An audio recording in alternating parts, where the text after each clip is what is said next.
America তাদের তৃতীয় যুদ্ধ জাহাজ অর্থাৎ ইউএসএস জর্জ এইচ.ডব্লিউ. বুশকে পশ্চিম এশিয়ায় মোতায়েন করে দিয়েছে।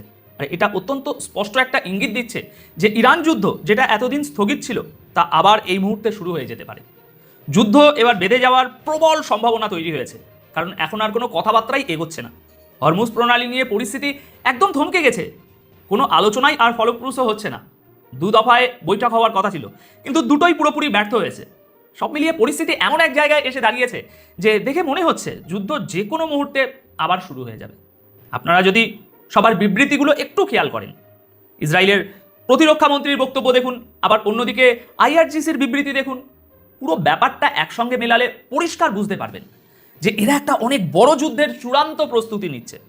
আর আমেরিকা শুধু অপেক্ষা করছে কখন তাদের সমস্ত সৈনিক ঠিকঠাকভাবে জড়ো হয়ে যায়, তারপর একেবারে শেষ আঘাতটা এনে ইরানকে পুরোপুরি শেষ করে দেওয়া হবে। ঠিক এই লেভেলের একটা ভয়ঙ্কর পরিকল্পনা সেখানে চলছে বলে মনে হচ্ছে। ফলে এখন দুশ্চিন্তা অনেকটাই বেড়ে গেছে। উপসাগরীয় দেশগুলোর যা বিবৃতি এসেছে তাতে বোঝা যাচ্ছে পশ্চিম এশিয়ার এই নতুন পরিস্থিতি নিয়ে তারা ভীষণভাবে উদ্বিগ্ন। এর পাশাপাশি ইসরায়েলের যে বিবৃতি এসেছে তা এই দুশ্চিন্তাকে আরও বহুগুণ বাড়িয়ে দিচ্ছে। চলুন বিষয়টা একটু বিস্তারিতভাবে আমরা বোঝার চেষ্টা করি। দর্শক, এই মুহূর্তে আমেরিকা আর ইরানের মধ্যে ঠিক কী চলছে দেখুন। প্রথম দফার আলোচনা পুরোপুরি ব্যর্থ, আর দ্বিতীয় দফার আলোচনায় তো ইরান অংশগ্রহণই করেনি। এর মধ্যে একটা পরিষ্কার অনীহা দেখতে পাওয়া গেছে। আসলে আইআরজিসির কাছে এটা পরিষ্কার হয়ে গেছে যে এদের সাথে কথা বলাটাই বেকার, এরা শুধু সময় নষ্ট করছে। এরা ইচ্ছে করে এমন সব শর্ত রাখছে যাতে নিজেদের জয়ী দেখাতে পারে। আর এরা খুব ভালো করেই জানে যে ইরান কিছুতেই এই সব শর্ত মেনে নেবে না, তাই এরা কেবল সময় কাটিয়ে শেষমেশ যুদ্ধ বাঁধিয়েই ছাড়বে। তাছাড়া আমেরিকা এমন একটা দেশ যাদের উপর একেবারেই ভরসা করা যায় না। আর ঠিক এই কারণেই আইআরজিসির তরফ থেকে প্রবল আপত্তি দেখা গেছে যে না ভাই, এদের সাথে কোনো কথা বলার দরকার নেই, কথা বলার কোনো মানেই হয় না। আর সেই কারণেই এখন ইরানের বিদেশ মন্ত্রীও হাত তুলে নিয়েছেন। ইরানের পার্লামেন্টের সেক্রেটারি, যিনি শান্তি বজায় রাখার জন্য ভীষণভাবে জোর দিচ্ছিলেন, তিনিও হার মেনে হাত তুলে নিয়েছেন। তিনিও বুঝে গেছেন যে আমেরিকার সাথে কোনোভাবেই আর আলোচনা করা সম্ভব নয়, কারণ ওদের শর্তগুলোই থাকে ওই রকম। দুজনেরই বিবৃতি চলে এসেছে। সুতরাং ইরান এবং আমেরিকার মধ্যে এখন একটা বিষয় একেবারে জলের মতো পরিষ্কার, যে এরা আবারও যুদ্ধ করবে। আপনারা যদি দুদিকের বিবৃতি দেখেন, মাসুদ পেজিশিয়ানের বিবৃতি তুলে দেখুন কিংবা ডোনাল্ড ট্রাম্পের বিবৃতি দেখুন, স্পষ্ট বুঝতে পারবেন যে এরা এখন কেবল মুখের কথায় শান্তির বুলি আওড়াচ্ছে।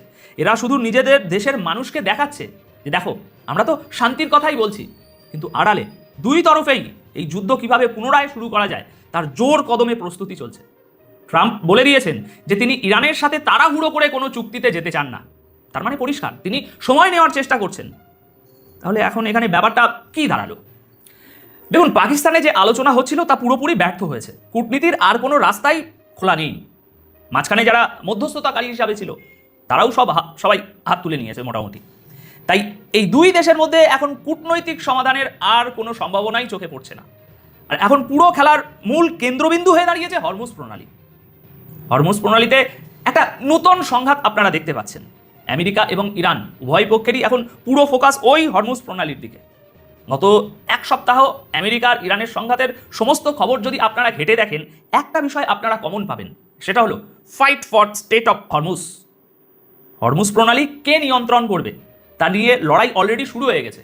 আর বারবার এই প্রসঙ্গটাই উঠে আসছে। আমেরিকা বলছে যে তারা নাকি সেখানে অবরোধ করে দিয়েছে, এদিকে ইরান বলছে কোনো অবরোধই হয়নি, আমাদের 34টা তেলের ট্যাঙ্কার সেখান দিয়ে পার হয়েছে, যার মধ্যে 19টা সরাসরি ইরানের সাথে যুক্ত ছিল। আমেরিকা তো সেগুলোকে আটকাতেই পারেনি। আর এরপরই আমরা দেখলাম কিভাবে আমেরিকা তাদের নেভি সেক্রেটারিকে বরখাস্ত করে দিল।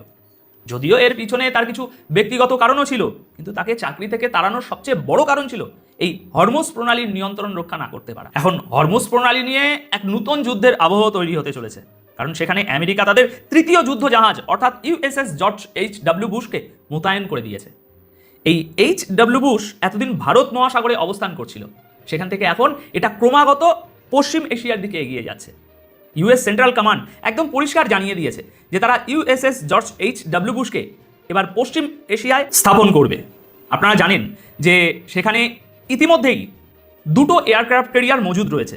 একটা হলো ইউএসএস আব্রাহাম লিঙ্কন, যাতে ওই কিছুদিন আগে সামান্য ক্ষতিও হয়েছিল, এবং অন্যটা হলো ইউএসএস জর্জ আর ফোর্ড। এই দুটো এয়ারক্রাফট ক্যারিয়ার আগে থেকেই কিন্তু ওখানে রয়েছে, আর এবার এই তৃতীয় এয়ারক্রাফটটাও সেখানে পৌঁছে যাবে। এর মানে হলো ইতিহাসে এমন ঘটনা প্রথমবার ঘটতে চলেছে। বলা হচ্ছে দ্বিতীয় বিশ্বযুদ্ধের পর পশ্চিম এশিয়ায় আমেরিকার এত বড় সেনা সমাবেশ আর কখনো হয়নি। পশ্চিম এশিয়ার পরিস্থিতি এর আগে যতই খারাপ হোক না কেন, আমেরিকার কখনো একসাথে তাদের 3টে এয়ারক্রাফট ক্যারিয়ারকে একটা মাত্র অঞ্চলে পাঠাবার কোনোদিনই দরকার পড়েনি। কারণ এটা করলে বিশ্বের অন্যান্য জায়গায় তাদের একটা সামরিক শূন্যতা তৈরি হয়। এই ব্যাপারটা বোঝা খুব জরুরি। কিন্তু এত সব সত্ত্বেও তারা 3টে এয়ারক্রাফট ক্যারিয়ারকে এই একটা অঞ্চলে নিয়ে আসছে। এর সোজা অর্থ হলো তারা ইরানকে একটা চরম এবং চূড়ান্ত আঘাত দিতে চলেছে। তাদের প্রস্তুতি দেখলে পরিষ্কার বোঝা যাচ্ছে যে ইরানকে প্রস্তর যুগে পাঠিয়ে দেওয়ার যে হুমকি তারা দিয়েছিল, ঠিক সেই লেভেলের একটা ভয়ঙ্কর আক্রমণ তারা করতে চলেছে। আর এই পরিস্থিতিটা ইরান, আমেরিকা এবং ইসরায়েল এই 3টে দেশের জন্যই একেবারে মেক অর ব্রেক, হয় এপার নয় ওপার সিচুয়েশন হতে চলেছে। দেখুন, যদি এমন কিছু সত্যি ঘটে তাহলে ইসরায়েল এতে পুরোপুরি সামিল হবে। কারণ ইসরায়েল একদম রেডি হয়ে বসে আছে। তারা শুধু আমেরিকার সবুজ সংকেতের জন্য অপেক্ষা করছে। এই কথা স্বয়ং ইসরায়েলের প্রতিরক্ষা মন্ত্রী বলেছেন। আর ইসরায়েলের একটা ব্যাপার মাথায় রাখবেন, ওদের প্রধানমন্ত্রীর চেয়ে ওদের প্রতিরক্ষা মন্ত্রী কিন্তু অনেক বেশি আগ্রাসী। ইসরায়েলের প্রতিরক্ষা মন্ত্রীর বিবৃতিটা দেখুন, তিনি বলেছেন ইরানের সাথে যুদ্ধ পুনরায় শুরু করার জন্য আমরা 100% প্রস্তুত, অর্থাৎ তৈরি হয়েই বসে আছে। আর শুধু একটা সুযোগের অপেক্ষায় রয়েছে। একবার সুযোগ পেলেই এরা ইরানকে পুরোপুরি শেষ করে দেবে, একেবারে ধরাশায়ী করে ছাড়বে। তিনি আরও বলেছেন ইরানকে প্রস্তর যুগে পাঠানোর জন্য তারা পুরোপুরি রেডি। তারা শুধু আমেরিকার সবুজ সংকেত চাইছে। রক্ষণাত্মক হোক বা আক্রমণাত্মক, যেভাবেই লড়তে হোক না কেন, তারা সব দিক থেকে প্রস্তুত। আমেরিকা সবুজ সংকেত দিলেই তারা ইরানের উপরে ঝাঁপিয়ে পড়বে। তবে এর মানে একদম পরিষ্কার। দেখুন, ইসরায়েলের কথায় কোনো রাগঢাক বা ঘোরপ্যাচ ব্যাপার নেই। যুদ্ধবিরতির সময়ও বেঞ্জামিন নেতানিয়াহু বলেছিলেন যে এই সিজফায়ারের কোনো মানেই হয় না। আর তাদের প্রতিরক্ষা মন্ত্রী তো এখন সরাসরি বলছেন যে আমরা শুধু আমেরিকার সম্মতির অপেক্ষায় আছি, সিগন্যাল পেলেই ওদের ধ্বংস করে দেব। এর মানে কি জানেন? এর মানে হলো ভিতরে ভিতরে নিশ্চয়ই কিছু বড় খেলা চলছে, নইলে এত বড় একটা স্টেটমেন্ট তো তারা এমনি এমনি দেবে না। ভিতরে ভিতরে পুরো দমে আলোচনা চলছে যে কিভাবে এই যুদ্ধ আবার শুরু করা যায়, এবং এটাই যেন চূড়ান্ত আঘাত হয়। কারণ এই গোটা বিষয়টাতে এমনিতেই আমেরিকার প্রচুর বদনাম হয়েছে। তাই আমেরিকার কাছে এটা চূড়ান্ত সময় যখন তাদের বাস্তবে দেখাতে হবে যে হ্যাঁ ভাই, আমরা সত্যি সত্যি শক্তিশালী। কারণ এখন অনেক দেশ আমেরিকাকে সিরিয়াসলি নেওয়া বন্ধ করে দিয়েছে। ইরান তো আমেরিকাকে রীতিমতো উপহাস করেছে। আর এই কারণেই আমেরিকা তাদের 3টে এয়ারক্রাফট ক্যারিয়ার আর নিজের সব শক্তি দিয়ে ইরানের উপরে আক্রমণ করতে চলেছে এখন। আর ইসরায়েল এতে পুরোপুরি আমেরিকার সাথে আছে। আর ইসরায়েলের জন্য এটাই হতে চলেছে শেষ সুযোগ, তাদের ওই গ্রেটার ইসরায়েল বানানোর যে স্বপ্ন, সেটাকে সত্যি করার শেষ সুযোগ। এই কারণেই বলছি, কারণ আমেরিকার আগের প্রেসিডেন্টরা বেঞ্জামিন নেতানিয়াহুর এই প্ল্যান বাতিল করে দিয়েছিলেন, কেবল ট্রাম্পই এতে রাজি হয়েছে। তাই এখন নেতানিয়াহুকেও এটা করে দেখাতে হবে। কারণ তিনি যদি সফল না হন তবে সেটা সম্পূর্ণভাবে তার নিজের ব্যর্থতা বলে প্রমাণিত হবে। তাকে প্রমাণ করে দেখাতে হবে যে তিনি সত্যিই ইরানকে পুরোপুরি ধ্বংস করে দিয়েছেন। তাকে বোঝাতে হবে তিনি অন্য প্রেসিডেন্টদের যা বলেছিলেন একদম সঠিক ছিল আর তার পরিকল্পনা নির্ভুল ছিল।